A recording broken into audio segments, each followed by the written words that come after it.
अस्सलामु अलैकुम वरहमतुल्लाह। आपके सवालात और आज मैं आपको उनके जवाबात दूंगा।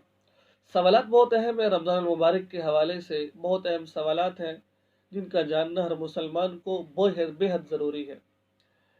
नापाकी की हालत में सहरी करना और रोज़ा रखना कैसा है? अगर कोई आदमी नापाकी की हालत में सहरी कर लेता है तो उसका रोज़ा अदा हो जाएगा। ठीक है, रोज़े में कोई खलल पे, लेकिन जितना जल्दी हो सके गुस्ल करना चाहिए। रोज़े की हालत में गुस्ल करने का तरीका, रोज़े की हालत में गुस्ल वैसे ही करें जैसे हम गुस्ल करते हैं, लेकिन ख्याल कीजिए कि क्योंकि रोज़े की हालत के अलावा नाक की नरम हड्डी तक पानी पहुँचाना ज़रूरी होता है, हलक तक पानी पहुँचाना ज़रूरी होता है रोज़े के अलावा। लेकिन रोज़े के अंदर हम नाक में पानी पहुँचाएँगे, लेकिन नरम हड्डी तक पानी नहीं पहुँचाएँगे हम, और हलक तक पानी नहीं पहुँचाएँगे। सिर्फ़ मुँह में पानी लेकर जाएँगे और नीचे निकाल देंगे। आगे ये 2 गलतियाँ नहीं करनी है आपने। रोज़े की हालत में मियाँ-बीवी हम मिस्त्री करना जायज़ नहीं है, बिल्कुल ये ठीक नहीं है। रोज़े की हालत में बीवी के पस्तान मुँह में लेना जायज़ है, बीवी के पस्तान मुँह में ले सकते हैं, लेकिन मकरूह है। अगर उसका दूध का कतरा आपके हलक में चला गया, आपका रोज़ा फ़ासिद हो जाएगा।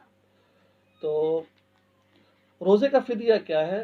रोज़े का फ़िदिया ये है कि जितना सदका फ़ितर है, एक आदमी के ज़िम्मे 2 किलो गंदम के बराबर एक इंसान का जो है ना वो फ़िदिया है। याद रखिए, रोज़ा सिर्फ़ वो लोग छोड़ सकते हैं, वो लोग रोज़े का फ़िदिया दें जो लोग बीमार हैं, और बीमारी ऐसी जिनको ठीक होने का कोई कभी इम्कान नहीं कि ये ठीक हो जाएगा। अगर याद रखिए, फ़िदिया आपने दे दिया है, आप बाद में ठीक होंगे, अल्लाह ने आपको सेहत दे दी है।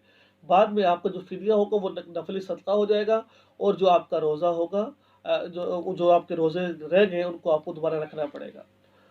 अ, कौन आगे आता है हामिला औरत का रोज़ा। हाँ, हामिला औरत रोज़ा रख सकती है, अगर उसके रोज़े रखने की वजह से उसकी जान को और बच्चे की जान को खतरा नहीं है तो फिर हामिला औरत रोज़ा रखेगी। रोज़े की हालत में मुश्तरी करना ये जायज़ नहीं है। अगर कोई कर ले, वैसे भी जायज़ नहीं है, अगर कोई कर लेगा तो उसका रोज़ा फासिद हो जाएगा, उसको क़ज़ा कर देनी पड़ेगी। आगे एहतलाम से रोज़ा टूट जाता है। हाँ, बिल्कुल एहतराम से रोज़ा नहीं टूटता है, ठीक है? एहतलाम से रोज़ा नहीं टूटेगा। तो आगे है भाई, रोज़े की हालत में बच्चे को दूध पिलाना बिल्कुल जायज़ है, रोज़े की हालत में बच्चे को दूध पिलाया जा सकता है। रोज़ा तोड़ना कब जायज़ है? रोज़ा तोड़ना उस वक़्त जायज़ है कि जब आप बीमार हो और बीमारी का आपको पता है कि भाई बीमारी इतनी ज़्यादा है, अगर मैं बीमारी के अंदर पानी नहीं पी लूँगा, कुछ खा पी नहीं लूँगा, दवाई नहीं ले लूँगा तो मेरी जान चली जाएगी, तो उस वक़्त आप रोज़ा तोड़ सकते हैं।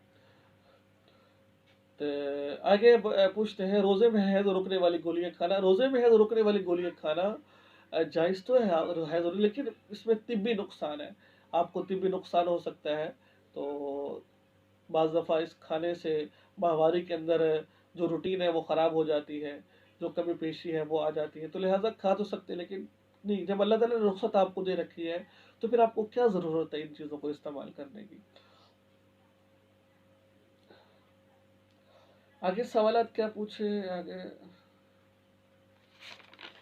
आगे सवालात तो काफ़ी ज़्यादा है, लेकिन मैं कुछ सवालात बता दें।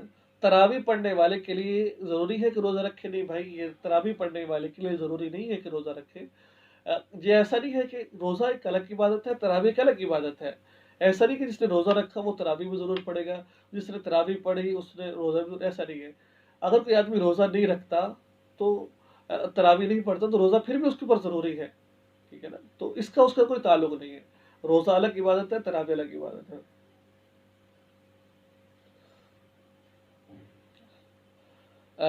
रोज़े में वितर की जमात के साथ वितर की नमाज़, देखिए रोज़े की खसूसियात में से है कि वितर जमात के साथ पढ़ने। आप देखो, आम हालात में रमज़ान के अलावा हम वितर अलग पढ़ते हैं, लेकिन रोज़े की हालत में हम जो वितर है वो जमात के साथ पढ़ने में ज़्यादा सवाब मिलता है।